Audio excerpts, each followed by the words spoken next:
Tere, te kuulate Regionaalhaigla tervise pooltundi ja tänaseks teemaks on meil erakorraline meditsiin. Tere tulemast saatesse doktor Ralf Raava. Tere.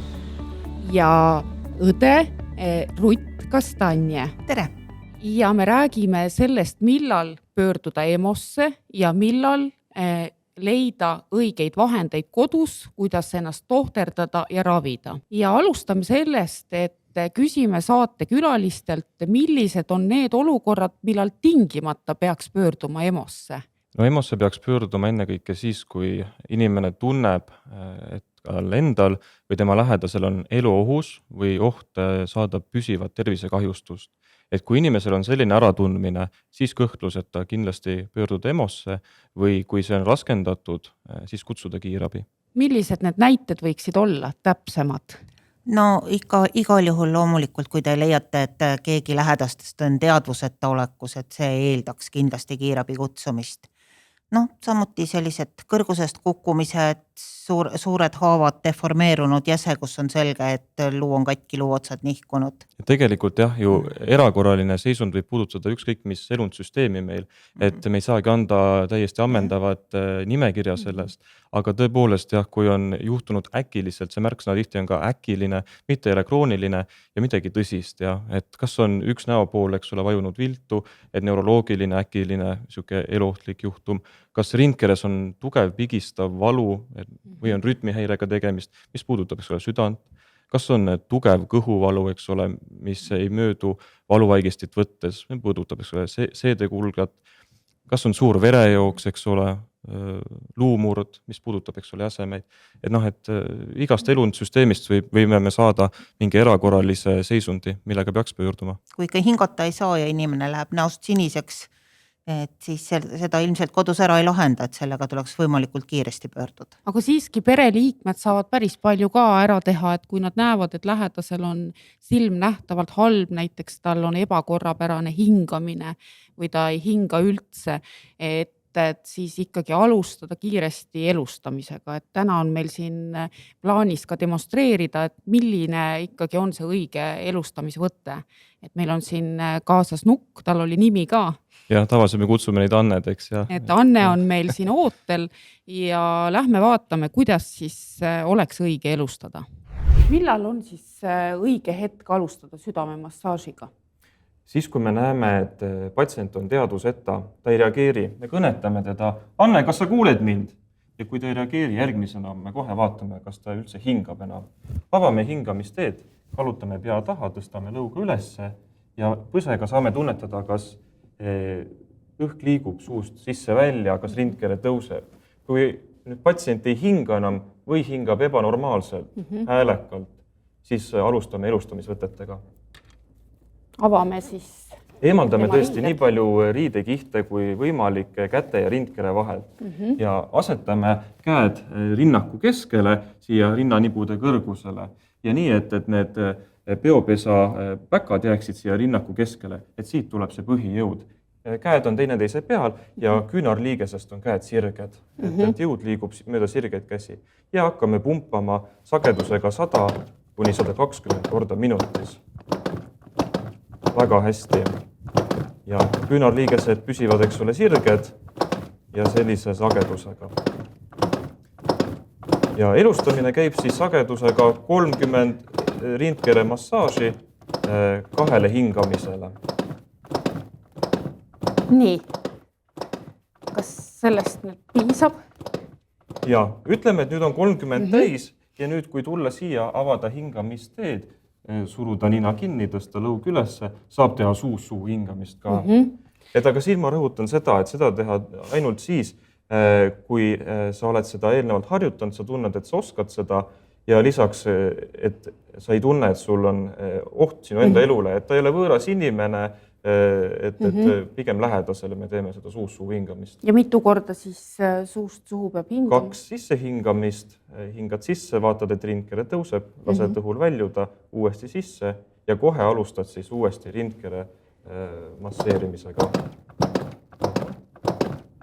Ja sügavus on juhenditel ette nähtud 5–6 sentimeetrit. et noh, seda on raske hinnata, aga siit visuaalselt nägi see sügavus hea välja ja kindlasti tuleb arvestada sellega, et kvaliteetse südamemassaažiga täiskasvanud inimesel sa tunned roide murdumist, et sellest ka ennast mitte heidutada lasta, et see on täiesti normaalne, see käib selle juurde, see just näitabki kvaliteetset südamemassaaži. Ja südamemassaaži tegemise sagedus on 100–120 korda minutis ja selle hõlbustamiseks võib oma peas ümiseda ka selles sageduses olevaid laule, näiteks Staying Alive või Another One Bites the Dust. Et noh, tegelikult mina ka praktikas, kui ma südamemassaaži teen elustamise käigus, ümisen oma peas Staying Alive'i, et minul aitab see väga hästi seda rütmi 100–120 korda minutis hoida. Kui me oleme avalikus kohas ja on võimalus kasutada automaatset elektrilist defibrillaatorit, et siis võiks ka kindlasti vaadata, et kas selle saaks siia juurde. Ja enne üldse tegelikult südamemassaaži ja elustamise alustamist peaks ka abi kutsuma. Kiirabi juba välja kutsuma just, ja siis samal ajal tegutsema. Ja siis hakata tegutsema. Et siis ka häirekeskus juhendab, annab julgust ja siis sa tead, et sul on abi teel, et ega sa enam siis ise seda olukorda ära ei lahenda. Et siis sinu elustamisvõtted tagavad selle, et kui kiirabi jõuab, on patsient võimalikus heas seisundis, et ta tagasi elule tuua. Igal juhul on oluline võtta ennast kokku ja proovida ja alustada elustamisega, et see päästab elusid. Kindlasti päästab, et see on väga vajalik sellele patsiendile, et see on ainus, mis tema päästab. Et seal on tõeliselt suur vahe, on selles, kas lähedased teevad elustamist enne kiirabi jõudmist või ei tee. Me näeme seal väga suurt erinevust. Mina ise tunnen, et esmaabi kursustest on olnud ka teatavat kasu, et ikkagi alustada ja proovida selle nuku peale, et kui oluline ikkagi see abistamine on ja õigel ajal alustamine. Ja see on tõesti äärmiselt oluline, et sellest, kui vara alustatakse elustamisega peale südame seiskumist, sellest sõltub nüüd see, kui hästi säilib selle patsiendi neuroloogiline seisund, et kui palju ta on pärast seda elustamist võimeline igapäevatoimingutes osalema, et me võime tegelikult ju südame ja vereringe saada käima veel päris pikka aega peale südame seiskumist, aga aju on väga tundlik vereringe seiskusele ja hapnikupuudusele ja kui selle elustamise alustamisega viivitada, kui lähedased seda ei tee, siis kahjuks ajukahjustus tekib juba esimese 3 minutiga, 5 minutiga kindlasti. Et seetõttu on oluline, et lähedased alustaksid, tunneksid ära selle südame seiskumise ja julgelt alustaksid elustamisega. Et pigem alustada ja võib-olla eksida sellega, kui see, et kõhelda, oodata ja sellega hilineda. Rutt, milliseid esmaabi kursusi sa soovitad? No neid firmasid, kes esmaabi kursusi reklaamivad ja teevad, on väga palju, aga alati tasuks vaadata, et kas see või teine koolitaja on registreeritud ka Eesti Punase Risti juures ja teeb seal koostööd. Et üldiselt Punase Risti koolitusi võib usaldada. Et nendel tasub siiski ära käia? Ja seda kindlasti, sest kui olla juba sedasi mulaaži peal ja koos juhendajaga igasugused protseduurid läbi teinud, siis pärast on päris elus märksa julgem neid ise tegema hakata inimese peal. Aga liigume siit natukene edasi ja käsitleme neid teemasid, mida saab tegelikult inimene ise ära teha kodus, kui on juhtunud näiteks mõni põrutus või marrastus või mis siis teha, kuidas siis olukorda hinnata adekvaatselt ja tegutseda kodus ja mitte kohe näiteks tormata EMO-sse? No esimese asjana selliste põrutuste ja marrastustega kõige lihtsam on see, et kui midagi on katki, siis loputame selle puhtaks ja siis paneme kõigepealt külma peale, vajadusel võtame valuvaigisti ja siis vaatame, mismoodi see asi välja näeb, kas seal on midagi siduda, äkki saab kodus ära siduda, kas seal on midagi toestada, kas üldse on vaja midagi teha, võib-olla selle jaheda ja valuvaigistiga läks juba päris palju paremaks. Tavaliselt selline põrutada saanud, vigastada saanud jäse tahab rahu ja natukene jahedat, et ei oleks peal liigset survet ja ootame. Et kui ei ole sellist nähtavat deformatsiooni, väga suurt paistetust, kätt saab liigutada ja jalale saab toetuda, et siis see on tavaliselt kodus lahenev trauma. Kaua ootama peab siis? Et inimesed lähevad tegelikult ikkagi närvi ja mõtlevad, et no mida ma nüüd siis teen, et kaua ma siis seal kodus ootan, et äkki sellega läheb olukord hullemaks? Kui me räägime siin niimoodi jäsemete vigastusest, siis nii-öelda seda hullemaks minemist, see ei ole nüüd nii suur küsimus. Et kui küsida, et kaua oodata, siis näiteks kui puudub oluline deformatsioon, et kui ei ole näha juba peale vaadates, et seal on luumurd ja valutab see piirkond, et siis näiteks kui see valu püsib tugevalt ja ei leevene üldse 1-2 päeva, et siis tõepoolest pöörduda kas traumapunkti või perearsti juurde. Et selline 1-2 päeva, et kui see valu ikkagi ei leevene ja püsib, turse püsib, et siis tõepoolest ikkagi kahtlustada selle all sellist murdu, mis võib-olla ei ole andnud sellist deformatsiooni. Millised valuvaigistid sobivad kõige paremini sellises olukorras? No valuvaigistina võib alustada paratsetamoolist näiteks, et kõige vähem kõrvaltoimeid ja enamus patsientide poolt hästi talutud.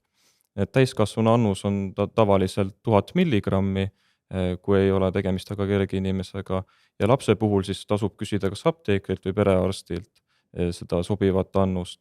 Ja tegelikult, kui paratsetamoolist jääb väheks, võib sinna juurde võtta ka ibuprofeeni. Et selliselt saab kodus kenasti oma valuga vaigistatud.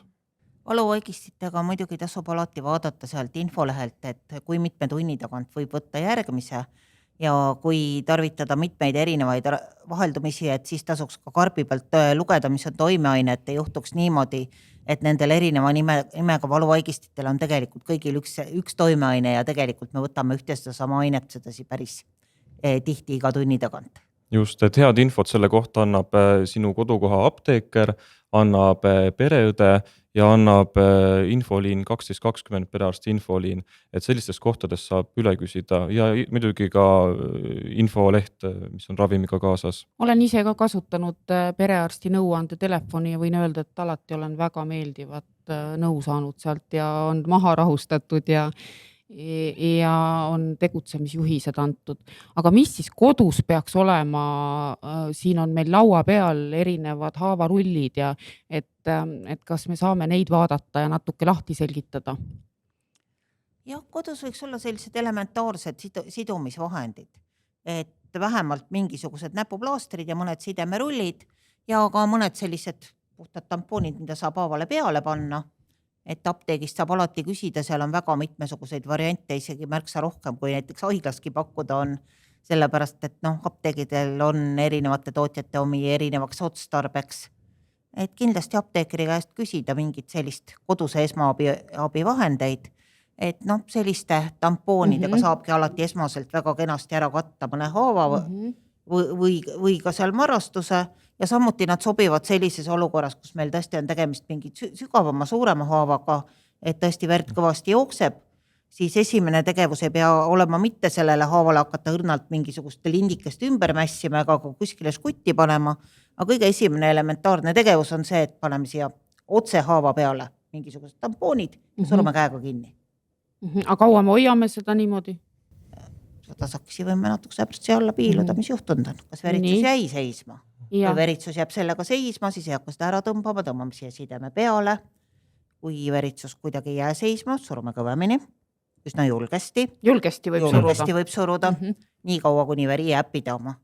Ja siis side paksult peale. Ja siis võtame mingi sideme ja seome selle lihtsalt kinni. Kui on nüüd siuksed haavad, et siis sobib selline veniv side.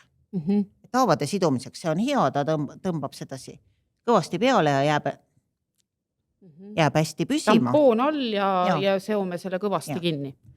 Et vahel tekib inimeste hirmus kiusatus panna mõnele haavale skutt peale kuskile. Et seda peab oskama. See päris skutt näeb välja vot selline. See on skutt.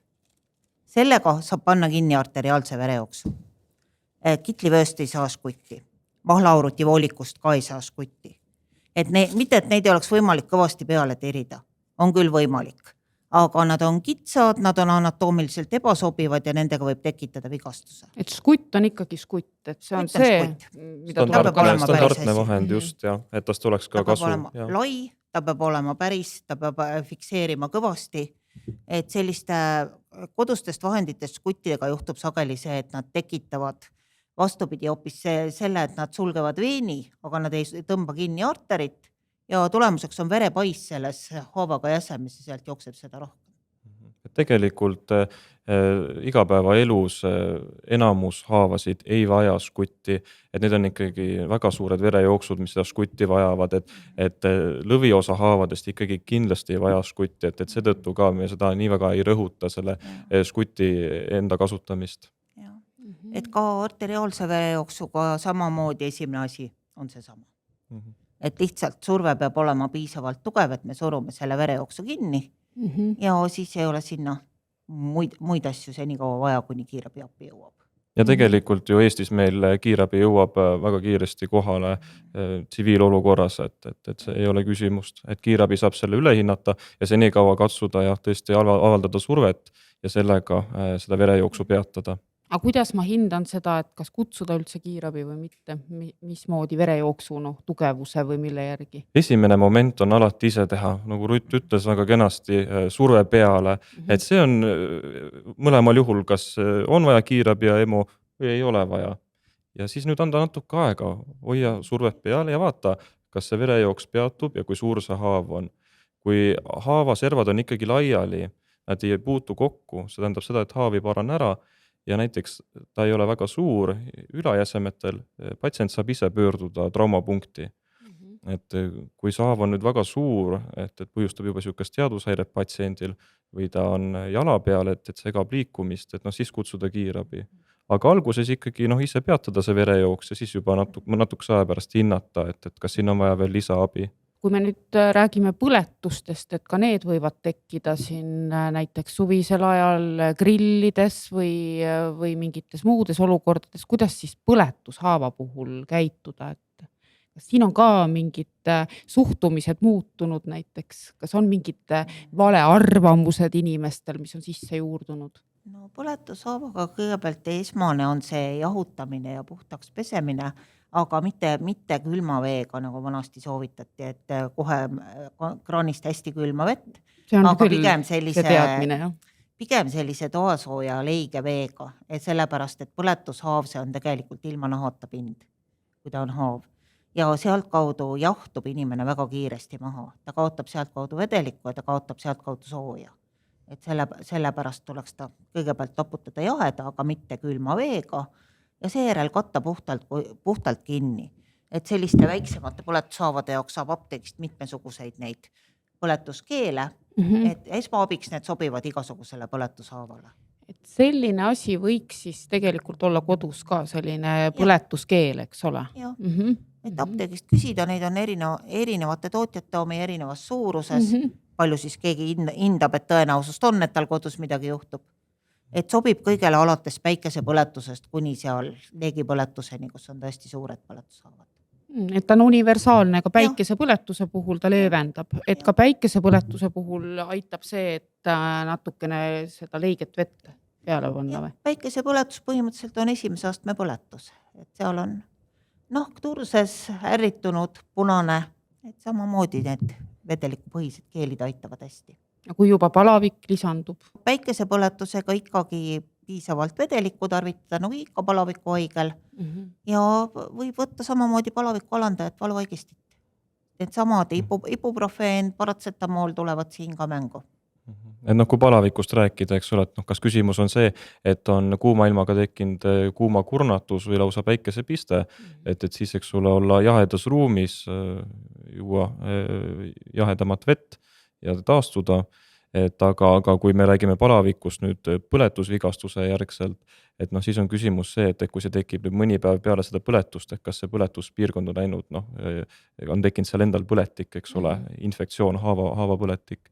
Et sellisel juhul tuleks ka ikkagi pöörduda EMO-sse või perearsti poole. Aga öelge oma kogemusest lähtuvalt, kui teadlikud Eesti inimesed ikkagi on erinevates olukordades? See väga sõltub, et ühiskonnas on inimesed erinevad, et me näeme, amploa on lai ja me näeme mõlemaid äärmusi, et me näeme inimesi, kes lükkavad abisaamist edasi ja lasevad haigusel süveneda. Kannatavad vapralt, liiga ilmaasjata. Aga haigus süveneb, eks ole tegelikult, et hiljem on seda raskem käsitleda. Aga on kindlasti ka väga palju inimesi, kellel puuduvad teadmised ja oskused ennast ise aidata ja seetõttu väga kergekäeliselt, eks ole, kas siis pöörduvad kiirabi või EMO poole, et koormates sellega süsteemi. et aga see tuleb sellest, et endal need teadmised puuduvad ja oskused, see ettevalmistus ja loomulikult ikkagi oma tervise pärast inimene muretseb või oma lähedaste pärast, et temal on oluline abi saada, aga oleks hea, eks ole, kui inimene tunneb ära, et kus ta kõige paremat abi saab, et kergemate asjadega saab kõige paremat abi ikkagi perearstilt, apteekrilt ja infoliinidelt, et sa ei pea ootama EMO-s järjekorras ja need inimesed on selle spetsialiseerunud ja EMO ja kiirabi jäävad ikkagi siis, kui on eluohtlik seisund. Ja isegi sellisel juhul, kui see seisund tõesti nõuab kiirabi, et esmaabioskused on igal juhul vajalikud, sellepärast et alustada saab ju kohe, et ei pea selle kiirabi saabumiseni siis ootama ja vaatama, kuidas veri jookseb. Just. Et see tuleks ikkagi ise ära teha ja samuti igasuguste näiteks kemikaalipõletustega, et see tuleks ikkagi koheselt maha pesta naha pealt või silmast või kuhu iganes ta sattus, aga mitte oodatana selleks jaoks, kui kiirabi kohale jõuab, on see põletus ju märksa sügavamaks läinud vahepeal. Mainisid kemikaale ja mürgistusi, et mis siin siis need põhilised ohukohad on? Ohukohad põhiliselt, mis muidugi juhtub, on igasugune olmekeemia, mis meil kodudes on, sest seda on kõige rohkem. Seda aetakse segamini, valatakse valesse nõusse, see lihtsalt pritsib, selle saavad kätte lapsed, et igasuguste selliste kemikaali kokkupuudetega ja ka ära söödud potilillede, seente ja muude selliste asjadega. Et esmane asi võiks olla mürgistusteabe infoliin 16662. Et see on see koht, kus saab infot, kas antud kontakt mingisuguse ainega üldse oli ohtlik ja kui ta oli ohtlik, siis mida nüüd peaks tegema. Et mismoodi kõigepealt kohe anda endale esmaabi ja siis kas on vaja ise minna EMO-sse, ei ole üldse vaja minna, on äkki vaja kiirabi kutsuda, et selle info saab sealt kohe kätte. Ja kui juba küsida mürgistuste infoliinilt nõu, et mida saab kodus teha ja kas on vaja kuhugi pöörduda, siis väga sageli võib sealt saada ka sellise nõuande, et oleks vaja manustada aktiivsütt kannatanule ja sellisel juhul oleks kindlasti ka oluline, et see süsi oleks kodus olemas, et ei pea seda kusagilt apteegist tooma sõitma, nii et see võiks olla ka nende esmaabivahendite hulgas, mis me varume juba endale eelnevalt koju. Et seda me peame ka üle kordama, et paraku ikkagi lihtsamate muredega võib see aeg osutuda päris pikaks, mis tuleb oodata EMO ootesaalis paraku. Jah, et inimesed on ära tundnud, et EMO-s saab väga kvaliteetset ja head abi, aga paraku ressurss on piiratud ja siis me peame ikkagi valima need patsiendid enne välja, kes vajavad kiiret sekkumist, kelle seisund halveneb, kui me kohe ei tegutse. Ja senikaua ootavad need siis, kes saavad oodata, et tegelikult võib niimoodi ka öelda, et kui sa EMO-s saad oodata, kui sinu ooteaeg on 4 tundi, siis sa võid olla selle võrra õnnelik, et järelikult sul ei ole ohtlikku seisundit, et vähemalt su tervise poolest on asi hea, et tipptunnil eks see pudelikael tekib ja ootejärjekorrad venivad.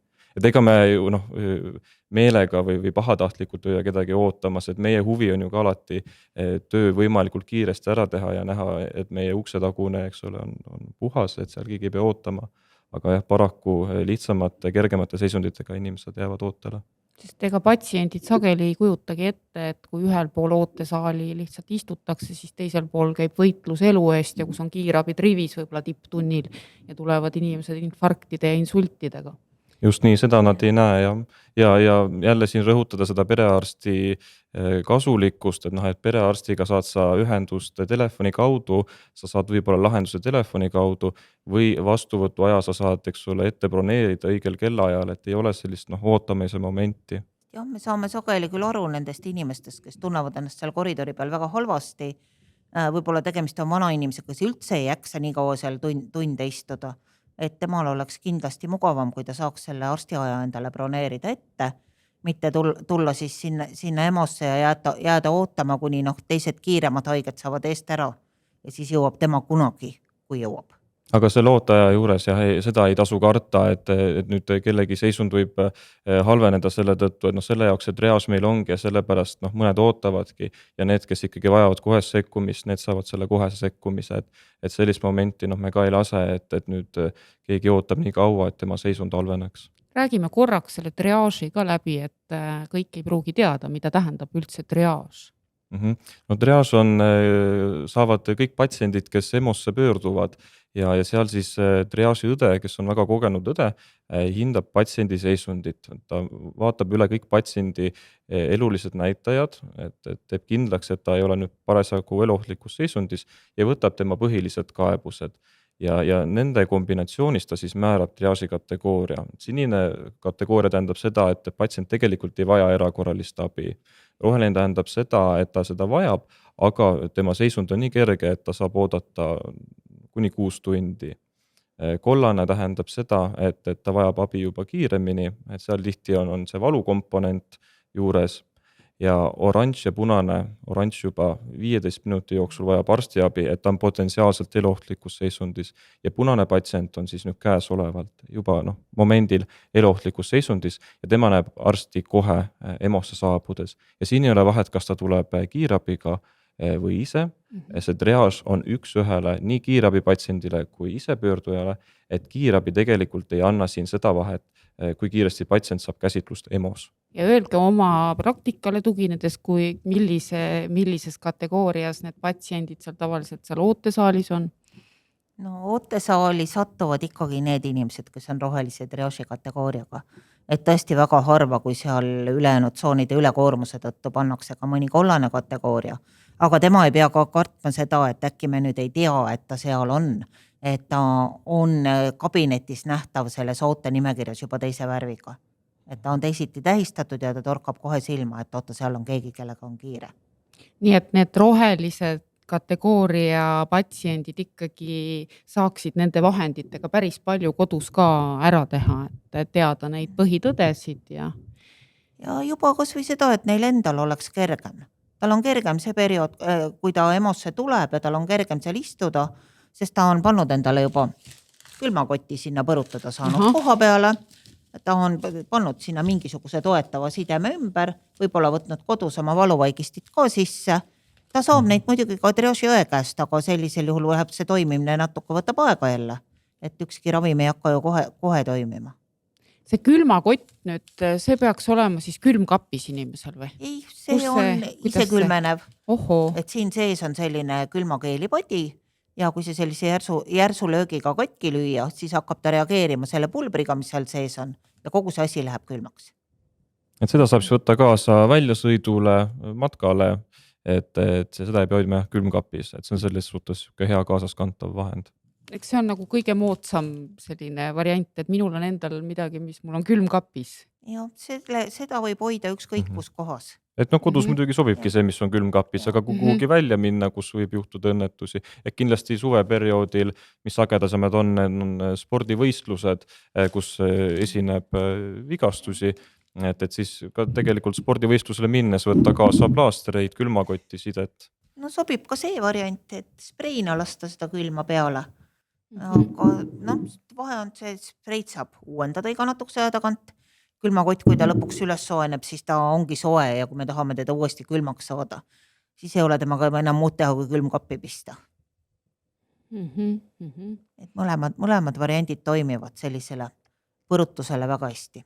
Ja mis me pintsettidega saame teha? Need on meil ka siin laua peal. Aga hooaeg on alanud, puugid on väljas. See on oluline teema, mida me peaksime käsitlema, et tegelikult inimesed ju satuvad paanikasse ka puugiga ja tulevad sageli EMO-sse, aga kuidas siis see ideaalne käsitlus peaks olema, kui ma olen avastanud endal või oma lapsel puugi kuskil? No see puuk tuleks esimesel võimalusel ise välja tõmmata. Et puukborrelioos nüüd haigusena, mis on puukide poolt edasikantav ja mida inimesed kardavad, et selle edasikandumine inimesele ikkagi sõltub otseselt ajast. Et mida kauem see puuk peal on, seda suurem see tõenäosus on. Ja tulla seda puuki eemaldama EMO-sse, see annab selle lisaviivituse ja tõstab seda riski. Et õnneks see puukborrelioos nõuab ikkagi tunde, et üle kanduda puugilt inimesele, et selles suhtes on seda hea ka ise eemaldada ja ei pea seda liigselt kartma. Et puukentsefaliit nakkub kohe hammustades, aga selle vastu on õnneks olemas meil ka efektiivne vaktsiin. Et aga puugi puhul ikkagi ise ta esimesel võimalusel välja tõmmata, see on kõige parem ravi. Kas sellise suurusega pintsetid on nüüd ideaalsed? nad Minul võiksid endal on olla poole natuke väiksemad, Jah. aga natuke võiksid, aga Nad sellisega võiksid saab ka. olla väiksemad, sellisega saab ka ja on apteegis saadaval ka sellised spetsiaalsed vedruga puugi eemaldajad. Jaa. Et tõmbab kenasti puugi välja. Ja oluline on just, et me ei võta kinni sealt puugi tagumikust ja siis hakka teda sedasi tõmbama, sest siis ta läheb pooleks. Saab seda Aga- taktikat näidata siin ka natukene, et Nii, kuidas vaatame. ta ikkagi on see õige tõmbamine.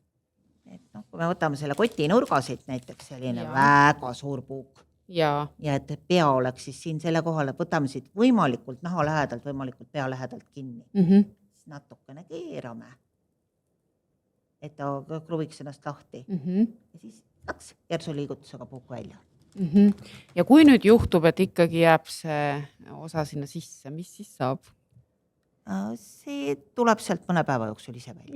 Jah, ja saab proovida ka ise eemaldada, eks ole, ikkagi võib ju 2 korda ka teda välja tõmmata, et kindlasti mitte midagi peale panna nüüd võid või hapukoort, et see ei ole hea, et ikkagi välja tõmmata see puuk, et mitte teda toita millegiga. see on ka üks vale arusaam, eks ole, vist vanast ajast, Jah. et paneme võid ja keerame võiga koos. Jah, siis et on sellega ta võis lahti lasta. Aga see tähendab ka seda, et puugil hakkab paha ja ta ooksendab kõik need haigustekitajad, mis ta sees on sinna. Tõstab riski, jah. Nii et EMO-sse pöördumiste puugi puhul ei soosi. No ei peaks olema ja üldiselt sellist momenti ei peaks olema, et inimene peaks ta ise kodus välja saama üldiselt. Kas ise või keegi aitab kuskilt raskema koha pealt või? Et see on täiesti selline kodus tehtav tegevus. Et puugi puhul EMO-sse tasub ilmuda siis, kui on juba puugi hammustusest mõni aeg mööda läinud ja ka mingisugused sümptomid tekkinud. Kõrge palavik või midagi. Kõrge palavik, peavalu, punetus, võib-olla Tegelikult punetusega saab ka perearsti käest Perearsti, kenasti jah, abi, et kui ikkagi sinna puugi hammustuskohale tekib niisugune punetav laik, et siis perearst on ka inimene või arst, eks ole, kelle käest saab seda käsitlust väga efektiivselt. Suvel tekivad ka igasugused ootamatud allergilised reaktsioonid, et kuidas siis käituda? No selliste lihtsamate allergiate puhul, et tekkis kuskile lööve või hakkas hirmsasti sügelema, et selle vastu saab apteegist ka käsimüügist mitmesuguseid allergiatablette. Et sealt võib kohe küsida soovitust. No küll aga hakkab kiire siis, kui see tekib selline suur ulatuslik turse. Et läheb kaelturse, näguturse, huuleturse, võib-olla keel on selline imelik ja paks ja nagu ei tahaks suhu ära mahtuda. Et sellise asja, see on küll üks neid asju, millega peaks sattuma EMO-sse. Ja tõenäoliselt siis sellisel juhul kiirabiga, et ikkagi kiirabi kutsuda, et need sümptomid võivad nagu kiiresti süveneda ja patsient vajab ka juba enne EMO-sse jõudmist tee peal, eks ole, kiirabi poolt kriitilist käsitlust. Et hingamisraskus, ulatuslik turse, seal juures ooksendamine, kõhulahtisus, et selline kombinatsioon. Mesilaste, erilaste nõelamised, kuidas siis käituda? No mesilased, erilased, tegelikult nendega kõige suurem probleem on samamoodi allergiline reaktsioon. Et selleks peaks neid olema ikkagi 100 tükki, et sealt see mürk hakkaks inimesele nii kõvasti mõjuma. Küll aga paljud inimesed on nende vastu lihtsalt allergilised ja siit tuleb jälle see sama, mis kõigi muude allergiatega, et kui ta ajab ikkagi sedasi ülakehaga näo ja kaelapiirkonna turse ja tekitab hingamisraskuse, siis tema kuulub kiirabiga haiglasse ja kui see on lihtsalt mingi kohalik reaktsioon, et sinna tekib suur punane turse, siis selline patsient kuulub perearstile. Saab alustuseks panna kodus külma peale, mingisugust allergiasalvi peale ja kui see ei aita, siis perearstile. Millised olukorrad veel võivad tulla ette, mida me nüüd siin ei ole arutanud? Kas oskate veel midagi lisada? Kui vaadata patsientide pöördumis sageduse poolest, et siis väga sagedased on ka kõhuvalud. Et nüüd kõhuvalu puhul, kui kaasneb või eelneb juba ooksendamine, kõhulahtisus, need korraga rohked, see viitab, et tegemist on sellise viirusliku nakkusega ja siis mitte EMO-sse pöörduda. See õnneks ta on väga ebameeldiv, aga ta möödub ka väga ruttu. Kui nüüd on kõhuvalu ja sellist nagu sagedast ooksendamist, kõhulahtisust koos ei ole, eriti kui see kõhuvalu nüüd on kindlas piirkonnas kõhus, et mitte kogu kõht ei valuta, aga pigem nagu mingi konkreetne koht kõhus valutab ja on palavik, kõrge palavik, ja see kõhuvalu on püsiv mõne tunni jooksul, et siis ikkagi kaaluda EMO-sse pöördumist tõepoolest, et need on need tunnused, mis viitavad sellele, et seal kõhuvalu taga võib olla nüüd mingi elundipõletik seal kõhus. Et kõrge palavik, lokaliseerunud kõhuvalu ja selline nüüd vähene kõhulahtisuse jooksendamine, mis on nagu suurem viirusliku nakkuse puhul. Tulevad muidugi suvel on igasugused veeõnnetused. Et ka sellised, kus võib-olla, no selge, et kui keegi uppub ära konkreetselt, et siis talle kutsutakse kohe ja sinna samasse kiirabi. Aga ka eriti lastega on neid õnnetusi, kus ta tõmbab vett sisse, köhib, läkastab natuke, aga paha hakkab tal alles kodus. Et see võib olla nii lapse kui täiskasvanuga, et siis ka sellisel juhul, kui tal peale seda episoodi võib-olla õhtul alles tekib mingisugune hingamisraskus, et ka need oleksid need inimesed, kes peaksid jõudma kiirabiga haiglasse. Jaa, kas loeme sõnad peale ka elektritõukekatega sõitjatele? Jaa, et no ikkagi seal kasutada turvavarustust, ennekõike kiiver, eks ole, et pea kaitsmiseks, et elektritõukerattal need kiirused ikkagi on suured, jõud on suured ja see inimene, kes seda juhib, on kaitseta võrreldes näiteks mootorsõiduki juhiga, kes juhib autot või mootorratast. Et seetõttu need vigastused on sagedased ja kui nad juhtuvad, nad võivad olla väga rasked ja tõsised. Et siin kindlasti ennekõike ohutu liiklemine, et see on nagu number 1 ja seal juures siis ka, kui peaks juhtuma kõige õudsem see õnnetus, et oleks siis see kiiver, mis pead kaitseb. Mis viitab raskele peapõrutusele? Peavalu, ooksendamine, korduv, teadvuse häire, et sellised sümptomid, et nende puhul nagu pöörduda EMO-sse. Et kui on kergem peavalu peale peatraumat, see on normaalne, pea saigi viga. Aga kui muid selliseid ohusümptomeid nagu teadvushäire, korduv ooksendamine ei esine ja see valu ei ole väga tugev, et siis tegelikult ei pea pöörduma EMO-sse. Et ega me ju aju kuidagi haiglas ka ei ravi. Ja. Et selles suhtes, mida me EMO-s saame pakkuda, on see, et me teeme kompuutertomograafia, aga sellel on ka omad riskid. Et seetõttu tegelikult meil EMO-s ei ole nagu palju juurde pakkuda, et ikkagi see patsient vajab EMO poolset abi siis, kui on peale peatraumat sellised tõsised ja eluohtlikud sümptomid. Et niisama ei pea ette tulema näitama. Ja muidugi ta vajab siis 24 tunni jooksul vähemalt sellist hoolikamat jälgimist, et see inimene ei jää kusagile üksi ja et tal on keegi adekvaatne lähedane, kes hoiab tal silma peal, juhuks kui tõesti temaga hakkab midagi toimuma ja võib-olla ta algselt kohe peale traumat oli päris selline selge mõistusega ja eriti midagi ei kaevanud, aga tal hakkab alles hiljem paha. Et sellele peaks muidugi reageerima, kui midagi seisundis muutub.